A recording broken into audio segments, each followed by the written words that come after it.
Assalamualaikum warahmatullahi wabarakatuh.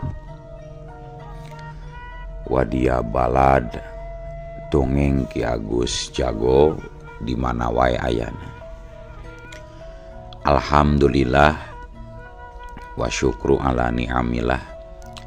Kalayan diwuwuh ku qabul anu maha agung, dibarengan ku pangijabah anu maha kawasa, diiring ku kadedeh kanyaah Gusti anu maha suci.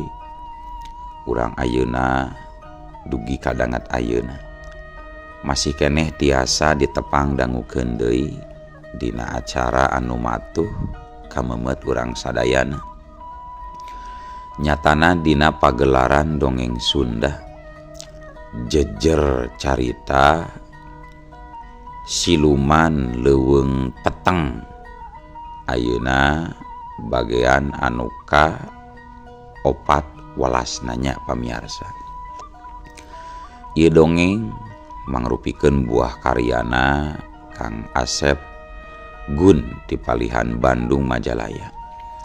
Kangge Kang Asep Gun ngahaturkeun rewu nuhun laksa ketik kabingahan, rehna parantos ngintunkeun naskah sekaligus ngawidian mamang kangge medar ieu dongeng dina channel dongeng Ki Agus Jago ieu. Atuh sumangga kanu teu acan subscribe kantun subscribe heula, ngarah langkung pogot sareng langkung sumangat deui kasih mamangna dina enggoning medar ieu dongengna. Ning hilap di like di komennya nu saseueur-seueurna. Laina naon mamang masuk bingah kitunya ari maosan komentar-komentar ti para wargi sadayana teh. Atuh ngarah teu nyangkolong tingkana waktos sumangga ayeuna mah urang lajengkeun deui dongeng siluman leuweung peteng bagean anu ka 4 walasna. Kumaha salajengna sora cikopina betot simutna pagan heula tali kolorna bisi morosot merezel morozol uzel-uzelan di tengah jalan. Tumpak dung dung tes.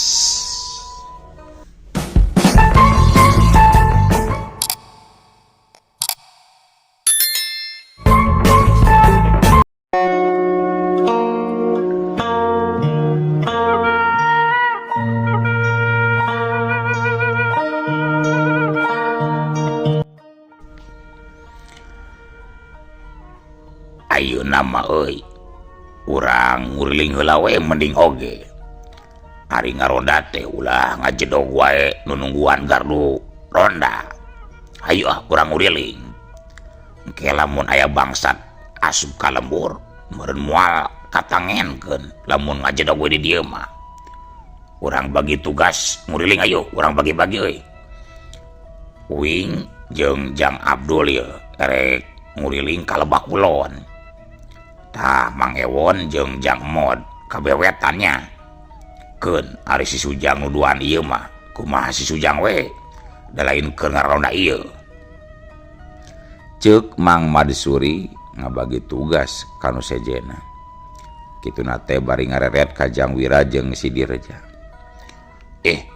Puguh matak uing ka dieu oge uing duaan teh rek ngilu ngaronda Mang. Uing hitung-hitung nyeluran wa Udin we kuring jeung Wirama rek gabung jeung Mang Ewon we ah. Nya syukur atuh ari kitu mah. Hartina jadi genepan meureun anu ngaronda penting ieu teh. Tapi alusna mah ulah duanana milu ka Mang Ewon atuh jeung Mang atuh saurang deui me sarua tiluan-tiluan. Nya bener kitu Mang. Meh rata jumlahna. Atuh kuring mah sareng mamang wae nya ngiringna. Ceuk Wirayuda. Atuh anu pamustunganana mah beral we sarerea laleumpang ngabagi 2 tiluan-tiluan. Wirayuda Mang Madsuri katut si Abdul nguriling kabeh kulon. Ari Mang Ewon jeung Kang Mod nya kitu deui si Dirja nguriling ka lembur bewetan.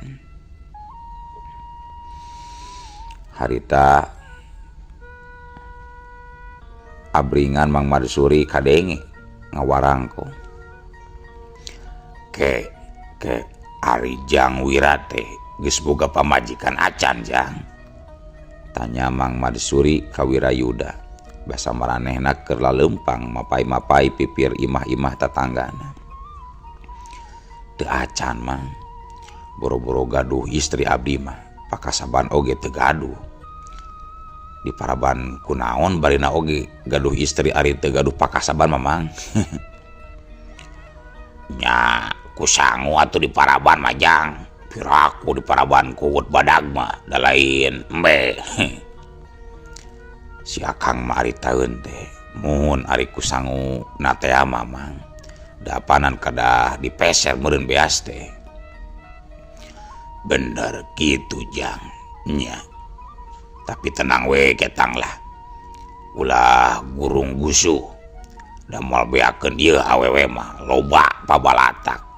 Bisi kurang mah ulin tuh ka lembur mitoha Mamang di Pantura beuh, unggal peuting liwat isa teh tuh kudu neangan pada ngagupayan sorangan. Ke ari bapak di lembur kana naon ayeuna usaha aja, cek Mang Madsuri. Biasa we kula kuli di sawah atawa di kebon batur Mang. Kamari-kamari mah sok ngiringiangkeun bako nu Pak Haji, sok sasarengan tah sareng Mang Mandor, rakana Mang Madsuri. Oh nya da masih kene digawe di Pak Haji nya Kang, eta Kang Madasim teh. Terus teh Jang nya lanceuk Mamang Mang Mandor sok gawe kene di Pak Haji. Nya masih Mang, da bade barang damel naon deui panginten, sami we paling oge ka sawah atawa ka kebon ari sapopoena Mamang. Nya syukur we atuh ari masih kene jadi pagawena Haji Mahmud mah. Ayeuna urang kabeh ditu ngurilna yuk Jang ka deukeut kandang Munding Wasutam. Sabab Munding Wasutam mah kandang narada nanggang ti imah warga. Karunya we bisi penting ieu didodoho ku nu rek ngabadog, cek Mang Madsuri bari nunjuk ka juru lembur beh kidul anu pernahna aya sisi sawah. Atuh teu nyarita nanaon deui, tiluanana harita leumpang muru ka kandang kebo, nyatana kandang Munding milikna Wasutam. Srog tiluanana anjog ka deukeut kandang. Wah, aya kana limana bari jeung indungna wungkul geuningan Munding Wasutam teh nya Mang. Duh lebar teuing, kumaha lamun aya nu ngabadog ieu Munding sakieu alusna. Ari nu bogana jiga nu teu pati hariwangeun katingalina teh. Jiga tara di lolan acan sakieu kayaan lembur keur memejina genting loba bangsa teh nya. Ngajedog we nu bogana mah teu ngelol-ngelol. Cek si Abdul basa maranehna geus narangtung di deukeut kandang Munding Wasutam. Apanan Wasutam mah geus aya kana samingguna gering maneh teh Adul. Teu bisa leumpang cenah sukuna bareuh. Rek ulah lol kumaha ka kandang maneh ari gering mah. Oh, pahingan atuh ari gering mah, Mang. Nah, kunaon cenah bisa nepi ka bareuh kitu sukuna, Mang? Ari ngomong ka Mamang mah cenah kacugak ku cucuk senggang eta teh. Be kacugak ku cucuk senggang-senggang wae nepi ka barunya. Pira oge cucuk senggang da teu gede atuh Mang. Ari taeun teh nyare kacugak kunan we oge ari dikeresakeun kudu bareuh mah nya bareuh we atuh sesadul. Sok ka mana wae maneh mah carita teh. Temal Mang Madsuri sakeunahna. Sanggeus dirasa eueuh nu matak nyurigakeun di kandangna Wasutam. Bring deui nu tiluan ngabring laleumpang muru ka gardu ronda. Tapi barang maranehna ngaliwat ka kebon haur anu deukeuten sawah. Sakolebat kareret aya cirim anu ngapecir ngolebat hideung. Sak. Urun.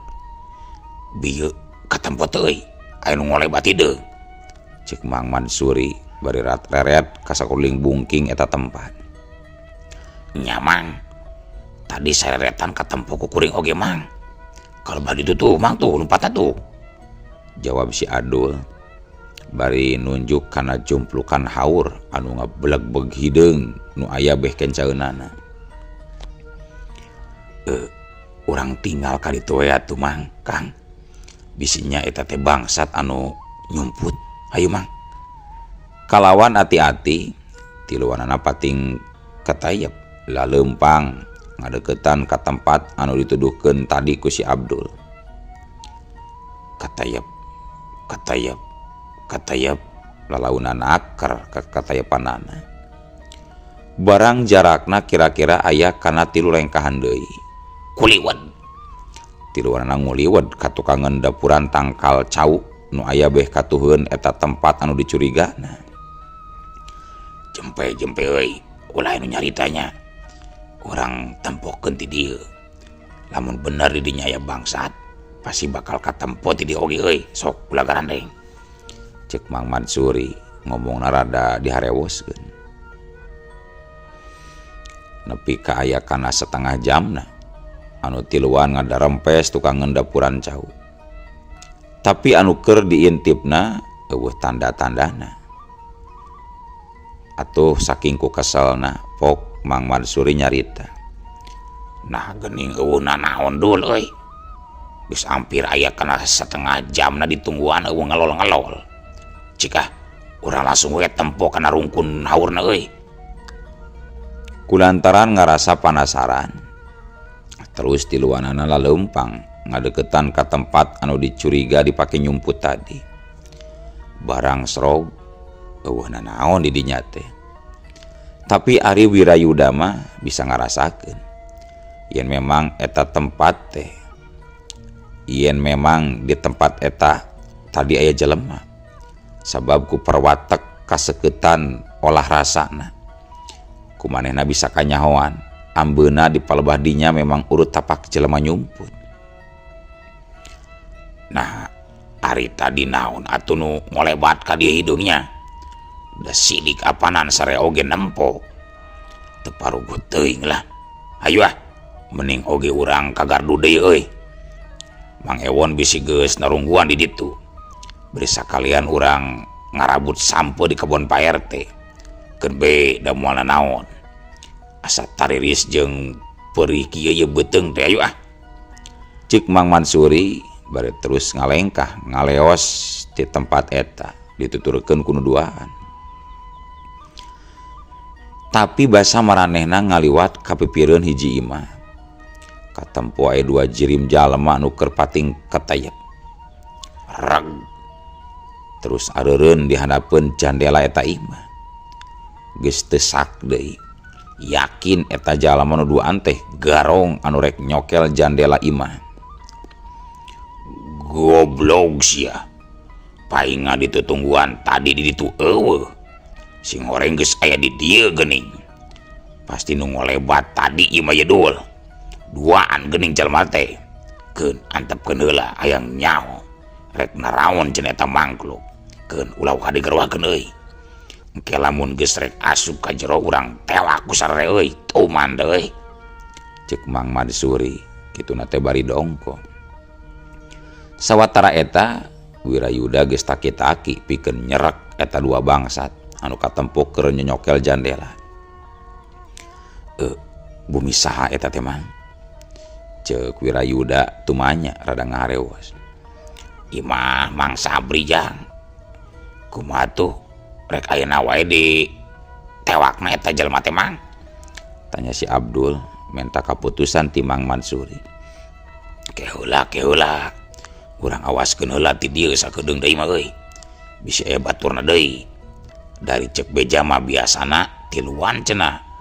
Jalema nu sok ngabangsat ka lembur urang teh. Tapi geuning ieu mah aya duaan. Kudu diteangan deui saurang deui. Cek Mang Mansuri make nyebutkeun kudu diteangan saurang deui majarkeun teh. Buahnya ukur duaan bangsatna. Hayu euy, ayeuna urang gerwakeun euy. Cek Mang Mansuri deui ngomong gitu nanti bari langsung nyamperkeun ka bangsat anu keur nyokel jandela dituturkeun ku Wirayuda katut si Abdul. Hei, dasar bangsat kelas cacing cau sia. Na keur naraon sia goblok. Cek Mang Madsuri sanggeus aya di hareupeun dua urang bangsat nu harita keur nonggongan ka maranehna. Atuh puguh eta dua urang bangsat anu keur nyokel jandela teh duanana langsung maralik kalebet datangna sora. Barang ningali aya 3 jalma hareupeunana, no atuh ari bretek teh. Nu pangheulana ngaliuk tadi langsung lompat ngabretek. Teu nolih deui ka baturna. Sedangkeun nu saurangna deui oge teu loba mikir ngan berengbeng we lompat nuturkeun baturna anu geus pangheulana mabur ninggalkeun imah. Mentong mabur sia. Bangsat, udag jang. Cek Mang Madsuri bari manehna pangheulana lompat ngudag bangsat nu duaan. Wirayuda jeung si Abdul oge nuturkeun ti tukang. Kebat lalumpatna Mang Madsuri, si Adul jeung Wirayuda anu ngudag bangsat. Harita maranehna geus anjog ka jalan tungtung lembur. Katempo dua urang bangsat anu di arudagna teh kalah ngajantang. Mapag anu keur nyebrut lompat ngudag ka maranehna. Jiga nu ngahajan nangtang di daguan di sisi lembur. Srog. Mang Madsuri jeung si Abdul oge Wirayuda nepi ka lebah eta. Harita dua bangsat geus ngajaga di sisi lembur. Jarakna kira-kira 3 deupa deui ka maranehna teh. Pok Mang Madsuri nyarita di barungku jeung sesentak. Urang mana sia duan dia? Oh, jadi sia beunanya. Nu salila ieu sok malingan pakaya urang lembur aing teh. Beunang sia ayeuna mah deuleu juri. Cek Mang Madsuri kitu teh bari langsung set nyebetkeun bedogna nu sameme geus dilugas tina sarangkana. Mugi utang. Bedog Mang Madsuri beunang ditakis ku bedog bangsat anu diserangna. Barang jeung kitu sakilat bedog si bangsat malik nyuruwuk korek ngarojok beuteung Mang Madsuri. Hiu huet. Atuh puguh Mang Madsuri meninggal lenyap. Sabab saeutik oge teu nyangka lamun lawanna kalah malik nyodokeun congo bedogna kana beuteungna. Untungna Mang Madsuri masih kene bisa nyelamatkeun beuteungna ku jalan ngagubrageun awakna ka gigiru. Kublak. Nempok kitu si bangsat nyusul tepus rek narok sirah Mang Madsuri nu harita keur dina kayan yang gigir luhureun taneuh. Dina kayan keur kitu Wirayuda gentak najong pigelangan leungeun si bangsat anu keur nyekal bedog anu rek ditarokeun kana sirah Mang Madsuri. Yuk buak cebrot pala. Bangsat sia ngabongan goblok. Dosol. Ayo maju sia dosol. Bantuan dewek lain kejerok gua sia juri. Cek eta bangsat bari nyentak ka baturna nu saurang deui nu disebutna si Dosol. Atuh ngajleng we si Dosol ngagajleng asup ka pakalangan. Bari langsung ngahembatkeun bedogna ngarah kana suku Wirayuda anu posisina keur ngajegan. Wirayuda oge sadar kana pibahayaeun. Sakilat sukuna ditarik mulang ka tukang. Yuh plos. Bedog si Dosol ngahakan angin. Harita si Dosol jiga nu teu hayang mereka sempetan ka Wirayuda. Gentak bedogna disabatkeun deui ngarah kana beuteung. Wukiuk. Kurang ajar sia. Rek modaran sia teh ka aing. Cek Wirayuda ngarasa ambek. Sabab lawana bangun anu bener-bener hayang nyakalikeun ngabinasakeun ka dirina. Kalawan gerak anu cepet teu katempo ku lawan. Awak Wirayuda nyaho-nyaho geus leungit ti hareupeun si Dosol. Atuh puguh si Dosol jadi culang cileung leungiteun lawan. Sabot keur culang cileung kitu, hiu cabron celebet wala. Si Dosol langsung ngagoak. Sabab beungeutna beunang kahanca ku tenggelan kepang Wirayuda. Tapi teu lila kituna teh. Si Dosol harita keneh nyebrutkeun pereupna rek ngarah kana beungeut Wirayuda. Sabab bedogna mah tadi oge ngaclang jauh naker. pukiu kelep. Wirayuda ngarendekeun awakna ka handap, sedangkan leungeunna ditimpugeun ka luhur atuh teu bisa dipondah deui. Pikeun anu ngadua kalian beungeut si Dosol beunang ka hanca ku peureupna Wirayuda. Hiupuk alah. Sawatara eta si Abdul nu tadi ukur ngajanteng bari nempokeun anu keur tarung. Manehna mah kalah nyempot tukangeun tangkal. Ngarasa hariwang sok sieun Wirayuda jeung Mamad Zuhri eleh. Teu kuat ngayunan bangsat nuduhan. Aduh. Si Dosol nepi ka ngalenggak. Gadona karasa asa nyengsol kasodok ku peureub Wirayuda ti handap. Hiupuk. Aduh. Wirayuda sakilat najongkeun sukuna kana peuteung si Dosol. Atuh koleang kubrag. Si Dosol geus teu bisa nahan deui kasaimbangan badanna. Harita keneh ngajengkang ka tukang nangkarak bengkang. Bari haharagungan ngarasakeun kanyeri dina gado tur beungeutna. Mireungeuh kitu, Wirayuda teu miceun kasempetan. Jeleng. Maehna ngagajleng ka deukeut si Dosol anu keur aya dina kayaan geus teu walakaya. Tapi barang maehna rek nimpugeun deui leungeunna kana beungeut si Dosol. Kolebat siet les. Nyaho-nyaho aya hiji cirim hideung anu ngolebat bari nyamber awak si Dosol anu keur nangkarak bengkang. Saterusna si Dosol geus leungit ti hareupeunana. Atuh Wirayuda jadi kaget sabab kolebatna jirim anu ngiwat si Dosol cepat banding kilat. Nasaha tadi anu nyamber awak si bebengok bangsa teh nya? Aing yakin eta pasti salah saurang baturna. Bener, lain atah-atah ilmu kahebatanana mun kieu carana mah. Hebat. Gerentes hate Wirayuda. Barang maehna ngarer ka Mang Madsuri katempo. Mang Madsuri oge keur ngajantang bari lujag lejek.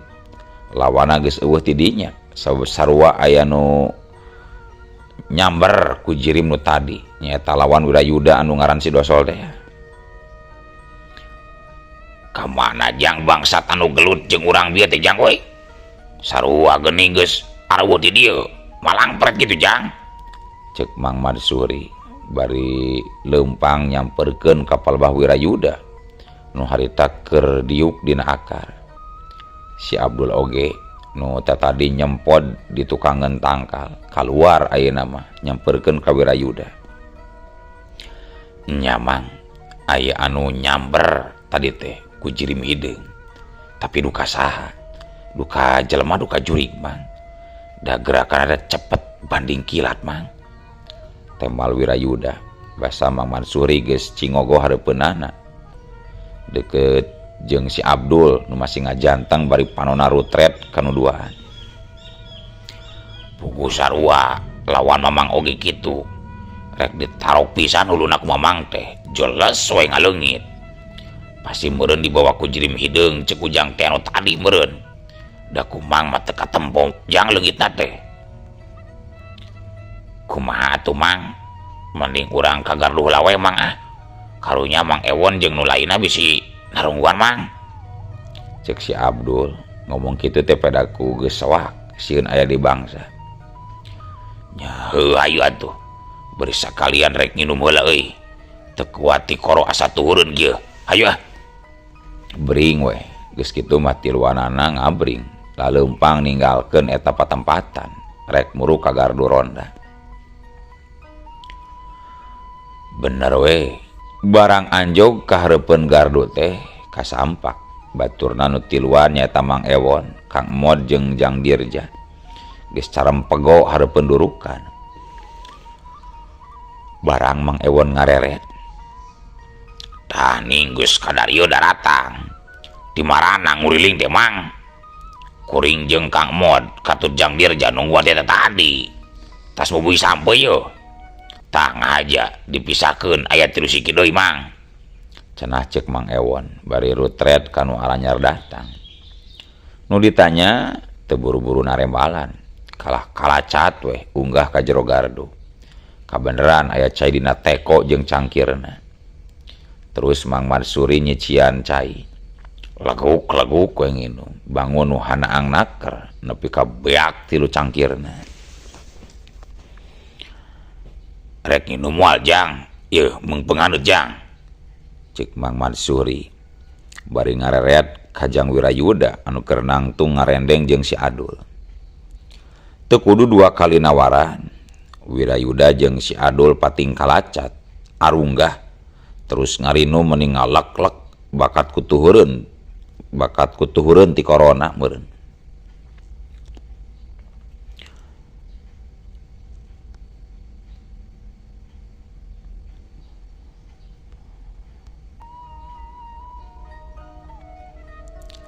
Nah, tas di marana heula mun ni ngarampleng Mang. Mang Ewon rutet kanu anyar datang. Sanggeus ngarenghap alatan ngarasa eungap tas nginum. Barabat we. Mang Madsuri nyaritakeun ngeunaan kajadian tadi. Basa manehna jeung Wirayuda manggihan 2 urang bangsat. Dicaritakeun palebah tarung ngalawan eta 2 bangsat oge. Tug nepi ka duanana marabur. Lain marabur maksud Mang Madsurin mah. Lain malabur maksud Mang Madsuri teh. Tapi ngareleungit ti pakalangan. Alatan masing-masing awakna anu nyamber di bawah kabur. Tah, kitu deuleu Mang Ewon. Lamun teu kaburu aya nu mawa mah duanana oge geus raributa kacerek pasti ku urang. Boh lawan Mang, kitu deui lawanna Jang Wira. Ari Mang Ewon sabatur-batur, tas nguriling ka mana wae atuh ieu teh. Mun tere-tere teuing geuning geus daratang ti heula. Cek Mang Madsuri, mungkas caritanana ditungtungan kutumanya ka Mang Ewon. Ku tante, tadi Mang bentrok jeung bangsatnya. Beuh. Untung we Jang Wira bisa ngayonan nu saurang deui nya. Tug nepi ka bisa ngelehkeunana. Terus ari si Adul naon gawe atuh Mang? Lalajo we meureunna nya. Cek Mang Ewon ngaret ka si Adul. Tuda borara bisa gelut uing Mamang. Karek nempo bedogna oge. Geus kabur manten pangaceun uing Mamang. Teu naon. Da ku Mamang jeung Jang Wira oge kaungkulan ieu 2 bangsat mah. Malah mun teu kaburu aya nu nyamper mah pasti geus dicangkalak ayeuna oge. Saterusna rek dipasrahkeun we ku uing mah kanu wajib tuman lah. Poho. Tadi Mang teh can rangkeun ngeunaan Mamang jeung ieu. Poho. Tadi Mamang teh can rangkeun ngeunaan Mamang jeung Jang Dirja Katut Kang Mod tas di mana wae ngontrol atawa ngurilingnya. Uing mah kaditu Mang katungtung lembur beh kaler. Deket kebun sampu Aki Dasim geuning. Matak basa tadi bari balik ka gardu teh nya sakalian we ngarabut heula sampe. Keun bae da moal naon ieu Ki Dasim mah. Soalna beurangna kuring geus nyarita yen ke lamun kagiliran ngaronda rek menta sampe kitu tah Mang. Cek Mang Ewon rangkeun. Heuh nya kajeun atuh. Keun bae da penting ayeuna mah eueuh kajadian. Nya maksud Mang teh eueuh nu kapalingan. Da sidik hampir kacerek apanan bebengok bangsat oge tadi teh. Tapi ari numutkeun abdi mah pasti hiji waktu isuk atawa geto maranehna bakal datang deui man. Malah teu mustahil bari mawa deui baturna nu leuwih loba. Cek Jang Wirayuda nagerakeun pirasatna. Eta mah geus aya kapastian Jang. Sabab apanan waktu tadi oge nu duaan teh aya nu nyamber. Mang mah yakin anu nyamber tadi teh baturna eta 2 bangsat jiga nama Jang. Jeung lamun nilik dina gerakanana mah elmuna oge jelas lain handap-handap Jang. Walon Mang Madsuri sapamikiran jeung Jang Wirayuda. Teu karasa harita wanci geus liwat janari leutik. Atuh rombongan ronda anu dipupuhan ku Mang Madsuri teh antuk nama marulang balik ka imahna sewang-sewang. Cag tinggalkeun kayaan Mang Madsuri anu marulang tas ngararonda. Ayeuna kocapkeun deui dua urang bangsat anu keur waktu peuting tadi bantrok jeung Mang Madsuri oge Wirayuda. Harita wanci haneut moyan.